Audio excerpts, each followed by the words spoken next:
отново отиваме в Видинско. Жителите на 5 видински села протестират срещу изграждането на завод за преработка на автомобилни гуми. Хората предупреждават, че ако съоръженията проработят, са готови да блокират Дунав мост 2. Повече от Стоян Георгиев, когато включваме от село Сланотрън. В студиото пък е Тодор Николов, който е изпълнителен директор на търговската и технологична компания, която строи завода, но с него ще проведем разговора малко по-късно. Първо към Стоян. Добро утро.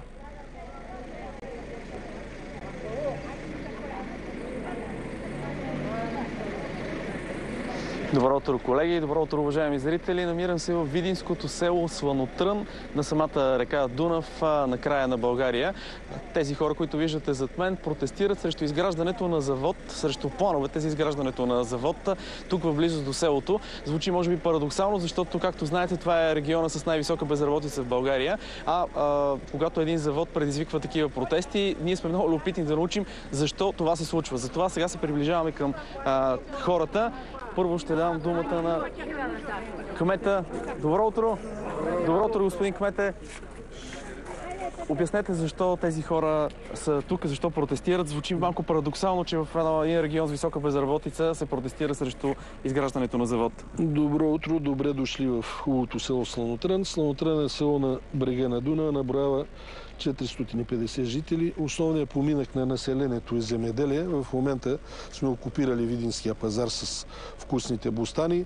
Основната мъка на всички хора тук е минерален извор, уникален, който от 25 години е затворен. А основното възмущение на всички тия хора и другите, които не могат да присъстват, по-възрастните, които са в напреднала възраст и трудно се движат, е новия подарък, който сме получили.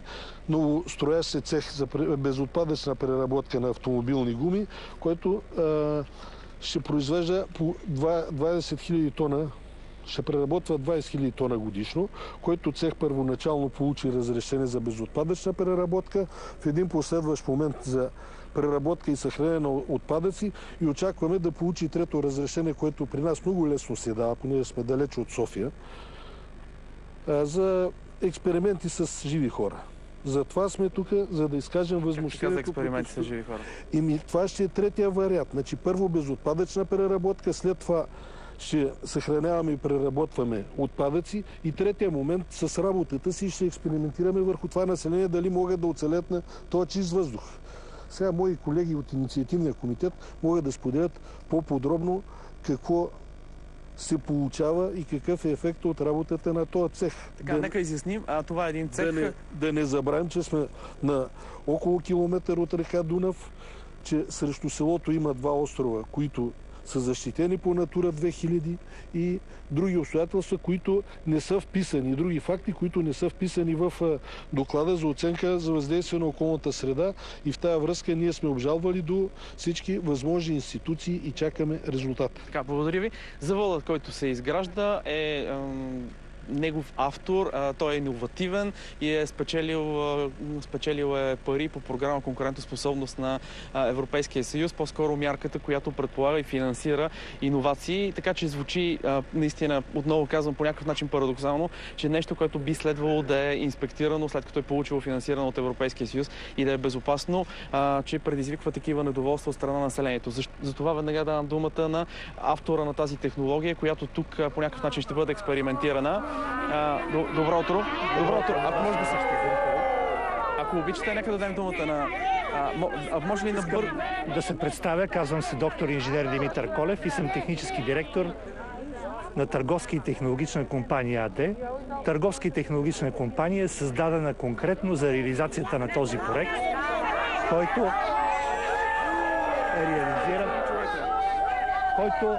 се реализира технология за безотпадъчна преработка на автомобилни гуми. Искам да подчертая, че става въпрос за пиролизна технология, а не за технология, която прави изгаряне на гуми. Тази технология се получават 4 продукта, които са пазарни. Тази технология няма отпадни води, а газовете, които напускат инсталацията, съдържат само въглероден двуокис и водна пара. Аз гарантирам, че тази технология са взети всички необходими мерки да не замърсява околната среда. Напротив, всички Финни прахови частици и сажди, какви ще излизат от комина на този завод евентуално? от този завод няма да излизат никакви финни прахови частици, тъй като технологията не позволява тяхното произвеждане. Значи в техния доклад по ОВОС пише, че ще изкарат по тон и половина сажди на час. Къде отиват тези сажди? И после, нека не говорим глупости. Пироли за изгаряне на гуми. Едно и също е. Има един доклад, изготвен от 2011 година от Комисията по опазване на околна среда на Австрия, който е доклад представен на Европейската комисия и одобрен. Пише, пиролизата канцерогенна и токсична. Точка. Ние в Европейския съюз сме или не? Питахме шефа на Риосва Монтана, защо не знае за това писмо и защо не прилага тази политика. Нищо. Благодаря ви. За съжаление нямаме повече време и няма как да се изясни и този въпрос. Той тук е на масата от доста време, откакто този завод се изгражда. Вие може би видяхте покритие от мястото, площадката, където се изгражда завода. Той е в доста напреднала фаза. Така че има спор по въпроса дали тази оценка на въздействието върху околната среда е взела предвид всички факти и данни, които има при самата технология или не. Така че това е. Ние ще продължим да следим тази тема, за да разберем дали този завод действително е безопасен и дали е полезен за населението или не. Благодарим ти, Стояне. Изключително емоционално пряко включване от Видинско за хората, които протестират, и те не са само от това село. Много села протестират срещу вашия завод. Добро утро казваме на Тодор Николов, който е представител на... Изпълнителен директор. Точно така. Настоящия се завод. Вижте какви са бурни реакциите на хората. И мисля, че е нормално, когато става въпрос за изгаряне на гуми, да е подобна реакцията. Прави ли са те? Разбираме притесненията на хората. Може би нашата грешка е, че до този момент не успяхме да осъществим един добър диалог с тях. Но всички тези притеснения са неоснователни. Освен това, както и нашия представител каза, не става въпрос за горене на гуми. В този завод няма да се горят гуми, тъй като технологията работи в среда при отсъствие на кислород. Това е пиролизна технология, при която с нагорещени газове гумите се деструктират или се разлагат. Но дамата каза пиролизата, по данни на Австрия и на австрийските власти, е канцерогенна, токсична, забранена е. За пореден път се приначават факти и става въпрос за материал, първо, който цитира данни от 80-те и 90-те години, все пак в момента сме 2014 година, и второ, става въпрос за пиролиза като цяло и има едно много важно изречение в този материал. Зависи от входните продукти. Не става въпрос за пиролиза на гуми. Тоест, при нашата технология категорично не могат да бъдат отделени отровни вещества и това, което мога да кажа, че завода не е опасен и той не може да предизвика каквото и да е вреда на здравето на хората. Господин Николов, да ви попитам, тъй като очевидно има интерес към строителството на подобни заводи, не само в Видинско, откъдето беше включването на Стоян Георгиев. Имате ли някъде другаде подобни заводи построени, които действат, работят, доказано са безопасни, местните нямат никакви проблеми с това? Първо, за вашата многобройна аудитория, мисля, че е важно да стане ясно, че това е технология, която се изгражда на база на български патент, който е защитен от български учени, изгражда се от български инвеститори, всички машини са произведени и самото строителство се извършва. Само ще ви допълня, в над 60 държави, това, което виждам. Точно така, патентована и регистрирана. Подобни заводи функционират в Обединеното кралство, в Англия, в Канада, в Русия и в Китай. Според част от докладите обаче те са тръгнали, започнали са работа и са спрели, именно като неефективни. Точно това е подвеждащото. 80-те и 90-те години е имало пилотни проекти, но съгласете се, 80-те и 90-те години не можехме да си мислиме за бежични технологии или за интернет. Добре, влиза една гума в този завод, който вие искате да построите и който най-вероятно ще започне работа, така като гледам. Какво се случва с тази гума? Обяснете го на прост език, за да разберат хората и зрителите. Гумата влиза и какво става с нея?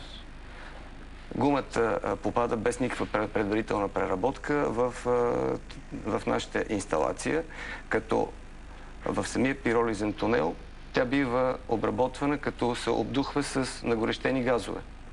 Следствие на което тя се разлага и чрез технологията ни извличаме полезните продукти, най-вече нефтопродукти, които се съдържат в гумата, за да можем след това отново да ги върнем в индустрията. На края на обработката остава тел и въглерод във формата на сажди, който се използва за производството на абсолютно всички гумени, каучукови изделия, дори и всички черни пластмаси, които са в вашето студио, са произведени също с този елемент и материал. Искате да кажа, че този топъл въздух, след това като отново се влезе в атмосферата, той не е пълен с токсични елементи, не е наситен с някакви химикали, които са вредни за хората. Така? След като излезе от пиролизния тунел, ние обработваме тези газове, за да може да извлечем от тях нефтопродуктите, след което преминава през три етапна технология на очистване, която е разработена съвместно с Българската академия на науките. И в крайна сметка, това, което излиза на комина, има съдържание преобладаващо водни пари и като съдържание, то не може да има абсолютно никакво вредно въздействие, нещо повече. Нормално е така да говорите, че няма да има вредно въздействие, но хората се притесняват и мисля, че... Защо от 2007 година продължава тази драма? Не успявате, сега сме 2014 година. Това са колко? Почти 7 години, в които вие не успявате да се разберете. Проблем в комуникацията ли е това? За да не се случи или наистина има проблем? Нали има и също така оценки на различни институции по въздействие на околната среда? Какво казват те?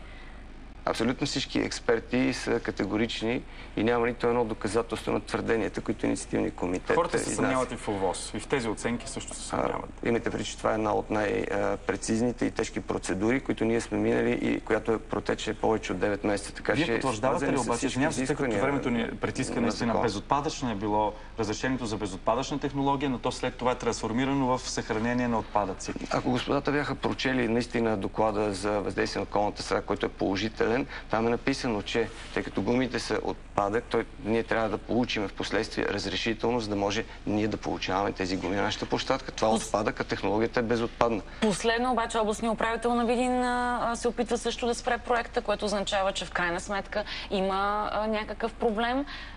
Иначе няма обяснение за това да се спре подобни инвестиции в един от най-бедните райони в страната, където безработицата е много висока. Ние също недоумяваме как е възможно в най-бедния район на Европейския съюз, където безработицата в момента е 23% при 10,7% за България, с подобни неверни твърдения се прави опит да се спре на инвестиция. И областният управител ли лъже и има неверни твърдения? Областният управител имаше своята теза, която беше оборнена и тя беше единствено по процедурите, проведени в Общински съвет, а не по отношение на технологията. Той няма абсолютно никакви аргументи срещу технологията, но само искам да обясня следното нещо. Ние ще се създадем работни места за 20-30 семейства и всяка година колко работни места ще се създадете последно? Между 20 и 30 работни места, което означава, че ще увеличиме като минимум стандарта поне на 30 семейства в този край, а от работни заплати над 100 000 лева годишно ще влизат в тези населени места. Благодаря. Не знам дали това ще успокои хората, като гледат колко бяха развълнувани на включването на Стоян. Ще видим и ако завода ви проработи, дали ще блокират Дунав мост 2. Благодаря ви за участието. Следват новините.